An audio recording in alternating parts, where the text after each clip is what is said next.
भारत के अधिकांश युवा जीवन में कम से कम एक बार तो सिविल सर्वेंट बनने का सपना जरूर देखते हैं। उनके लिए सिविल सेवक होने का जो पर्यायवाची शब्द है वो है प्रतिष्ठा, शक्ति, अच्छा वेतन, गौरव, अधिकार।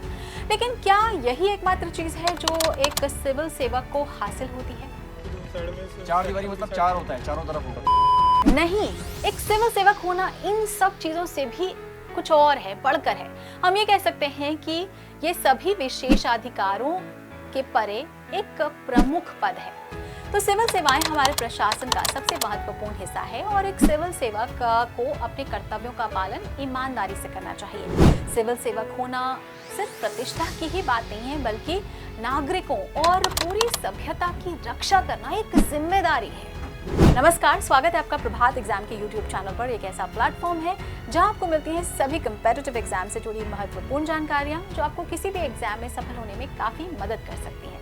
अगर आप हमारे YouTube चैनल पर पहली बार आए हैं तो हमें लाइक और सब्सक्राइब जरूर कर लें और हमारे लेटेस्ट वीडियोस और अपडेट सबसे पहले आप तक पहुंचे, इसके लिए बेल आइकॉन को प्रेस करना ना भूलें। तो एक सिविल सेवक के अंदर कुछ ऐसे गुण होना जरूरी है जिससे वो परीक्षा पास करने के बाद जब वो वास्तविक जीवन में काम करते हैं तो अपनी जिम्मेदारियों को अच्छी तरह से निभा सकें। तो आइए जानते हैं कुछ ऐसे ही गुणों के बारे में। तो पहला है धैर्य।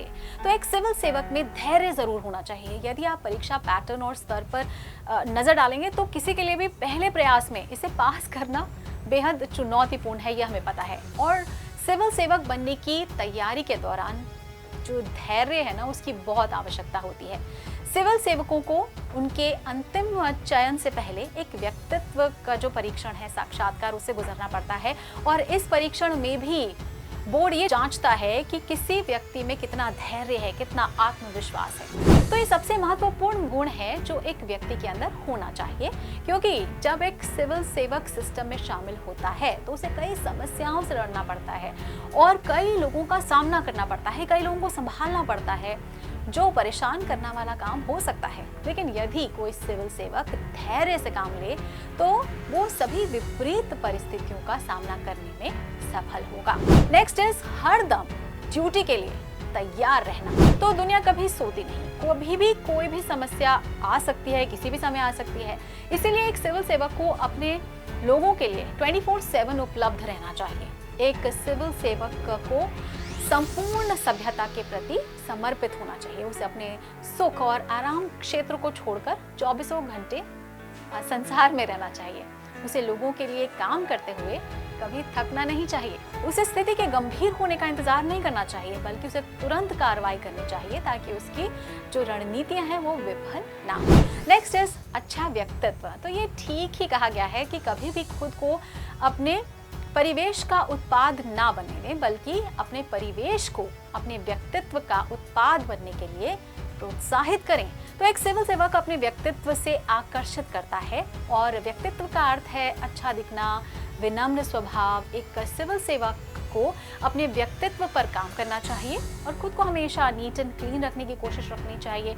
और व्यक्तित्व इस बात का दर्पण होता है कि कोई व्यक्ति वास्तव में कैसा है। एक अच्छा व्यक्तित्व वाला सिविल सेवक लोगों को अपनी ओर आकर्षित करता है और अपनी बात सुनने और मनाने के लिए प्रेरित करता है। और इनफैक्ट समाज के लोग एक सिविल सेवक से बहुत कुछ सीखते हैं और इस प्रकार वो उनका सुपर हीरो, रोल मॉडल बन जाता है। तो एक सिविल सेवक का एक अच्छे कार्य दूसरों को भी वही कार्य करने के लिए प्रेरित करेगा और इस तरह समाज सिविल सेवक की तरह ही विकसित और संवरेगा। नेक्स्ट इज लोगों से मिलना जुलना। तो एक सिविल सेवक को उसकी लोगों की समस्याओं और लोगों का अध्ययन करना चाहिए जहां वो तैनात है। उसे प्रशासन की ओर से एक महत्वपूर्ण जिम्मेदारी दी गई है और अपने कर्तव्यों को प्रभावी ढंग से पूरा करने के लिए उसे पता होना चाहिए कि उसके अधिकार क्षेत्र में आबादी कैसे रहती है, उनको किस तरह की समस्याओं का सामना करना पड़ता है। हम अपने विपरीत साम्राज्य की ताकतों और कमजोरियों को जाने बिना ये युद्ध शुरू नहीं कर सकते और उसी तरह हम लोगों की स्थिति, उनकी ज़रूरत, उनकी अपेक्षा, उनकी समस्याएं और बहुत कुछ जाने बिना रणनीतियों को तैयार करने और प्रभावी ढंग से लागू नहीं कर सकते हैं। तो जब एक सिविल सेवक समाज से जुड़ जाता है तो दोनों के बीच जो विश्वास का भाव है वो उत्पन्न होता है, जिससे लंबे समय में सिविल सेवक और समाज दोनों का ही लाभ होता है।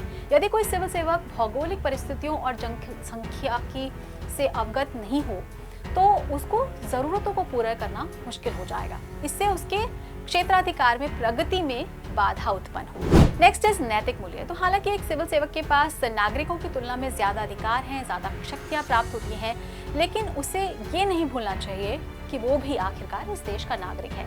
इसीलिए उन्हें एक विशिष्ट नेता के तानाशाह के रूप में काम नहीं करना होगा, बल्कि किसी विशिष्ट कार्य को पूरा करने के लिए लोगों के साथ चलना चाहिए। उसे अपने कार्यालय के साथियों और अपने अधिकार क्षेत्र के लोगों के प्रति विनम्र होना चाहिए। उसे हमेशा दूसरों की भावनाओं और विचारों का सम्मान करना चाहिए। उसे याद रखना चाहिए कि सिविल सेवा से लोगों का भरोसा जुड़ा है और उसे इस भरोसे को तोड़ना नहीं है। तो सिविल सेवाओं के लिए परीक्षा उत्तीर्ण करना कोई आसान काम नहीं है। उस प्रकार ये एक सिविल सेवक के भीतर गर्व की भावना जगा सकता है, लेकिन उसे जमीन से जुड़ा हुआ होना चाहिए और अपने पद की वजह से दूसरों पर हावी नहीं होना चाहिए, हम्बल रहना चाहिए। दोस्तों, अगर आपको हमारा ये वीडियो पसंद आया हो तो अपने फ्रेंड्स के साथ भी इसे ज़रूर शेयर कर लें, और अगर आपके पास हमारे लिए कोई सवाल या सजेशन है तो कमेंट बॉक्स में लिख के हमें ज़रूर बता दें।